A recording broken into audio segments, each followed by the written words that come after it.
talk to you a little bit about something I am really passionate about, music theory. I'm going to be offering a series of online music theory courses, and I'll be launching those in the next couple months, and I just want to give you a heads up about it. But I'd really like to talk to you about why, if you're a musician, music theory is really, really important to you, or should be.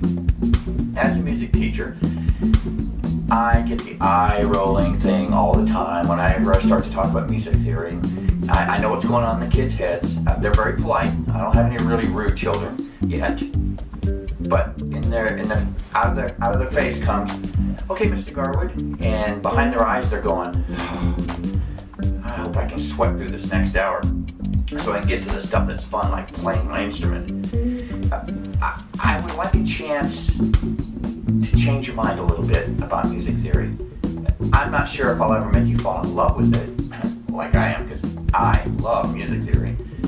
But I'd like to give you an analogy why I think it's important. Aside from the fact that I make my living teaching it, as part of what I do, aside from that, I would like to compare music theory, the knowledge of music theory, to being similar to building a house. If you're going to build a house, you need to know about all the tools, the power tools, the hand tools. You got to know some trigonometry because you're going to be calculating angles. You've got to be able to know a lot about a lot of things to be able to pull off building a house. To build a house, you need to be a professional home builder. And in order to be a professional home builder, there are a ton of things you have to know. There's a language that goes with it. When you're talking to other builders, talking to sheetrock people, electrical people, plumbing people, there's specific problems and issues. You can just imagine all the things you have to know to pull off building a house. Many of you probably have fathers who are in the construction business, or even mothers that are in the construction business, and they're some of the most brilliant people I know because they have to know so many different things about their craft to pull off building a house. Now, some of you might say, but I don't want to be a professional musician. Just like I don't want to be a professional construction person. I don't want to build a house.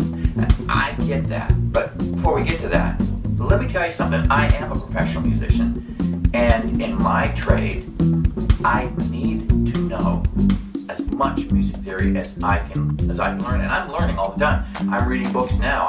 I'm teaching myself how to compose like the medieval composers did, using modes, and I'm having the time of my life. But as a professional musician, if I go into a studio, I have to be able to understand what the producer's telling me. He's going to put a chart in front of me. It might have written notes on it. I have to play those written notes. I have to understand what all those Italian words mean. If I'm playing off of a chord chart, all I got is words and chords. I've got to understand what those chords mean, what notes that allows me to play. I've got to be able to understand enough about drummers to be able to speak to them intelligently so that I can work with that drummer in the studio. There's so many things I have to know. As a composer, I've written music for plays and short little films and videos. And there's a ton of things you got to know to pull that off. I've played in orchestras, and I've written for orchestras, and I have to be able to talk to all the different instrumentalists and understand enough about what they do to be able to communicate to them. Because for me, music theory is the language of musicians. It's how I talk to other musicians. I'm going to talk a little differently to guitar players than I will to drummers or to flute players or to bassoonists. So, as a professional musician, I'm like that professional home builder. I need to know a lot about a lot of things, and I'm always learning. I love music theory. Have I mentioned that? I believe I have. Now, let's get back to that other question where you say, well, I don't want to be a professional home builder. Okay, I get it. I don't either. And then you say, but I don't want to be a professional musician. I just want to be able to play music that I like. I want to be able to have fun doing what I do. I totally get it.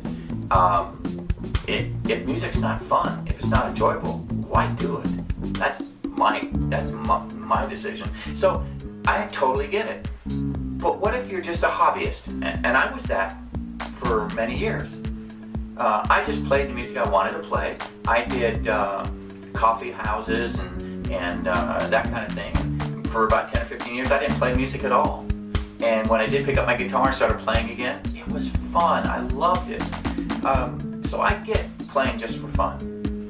Well, the equivalent in my analogy to that is me. I'm living in a house I didn't build. I couldn't have built it in a million years. I don't want to be a professional home builder. I want somebody else to build my house. I just want to live in it. Well, even though I'm just living in my house, the more I know about my house, the more pleasurable my experience of living in that house is. For instance, what if I wanted to change the flooring? It's really not that difficult. I could learn to do that. What if I wanted to paint my house? Okay, I think it's cheaper if I paint it than if somebody else does. I have to know things about my house, like where the breaker switch is at. What if I plug something in and it blows a breaker? Well, I got to go down and check that breaker out. What if my plumbing clogs? There's things I can do to unplug it. I don't need to be calling a plumber every time a little thing happens. The more I know about my house, the more fun it is to live in my house. Same way with music.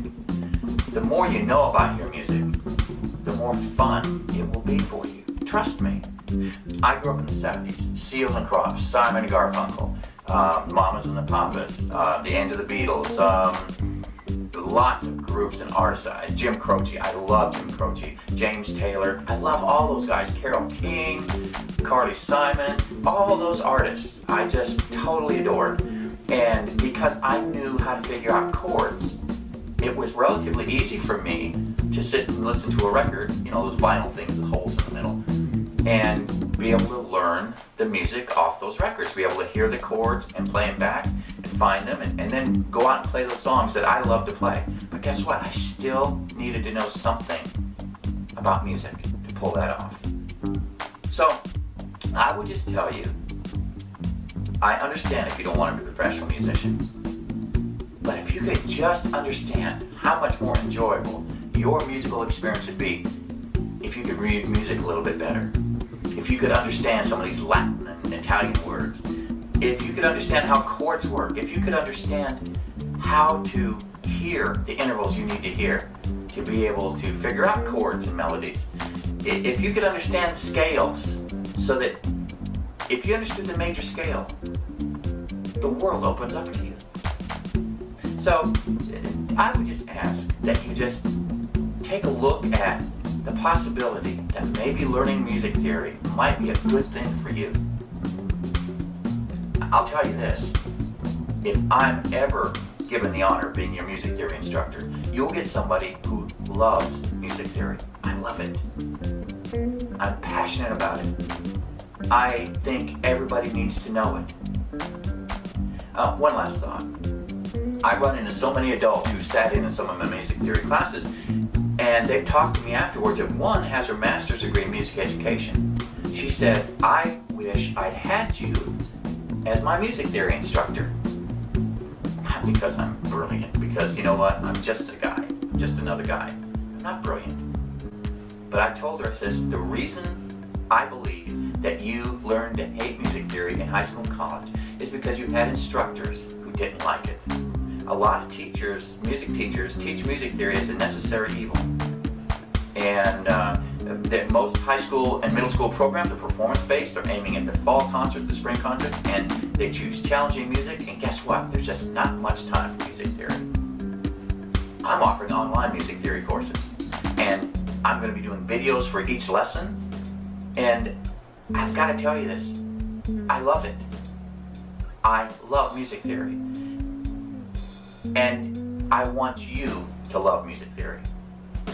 So, check out my courses when they're coming out. I'll be giving you some tidbits, some information on that as it happens. And here's my email address, ffog@me.com. Stands for funnyfatoldguy@me.com. I'm not as fat as I used to be, but it still applies. Please know this. I love music theory. Mr. G out. Have a good day. Bye-bye.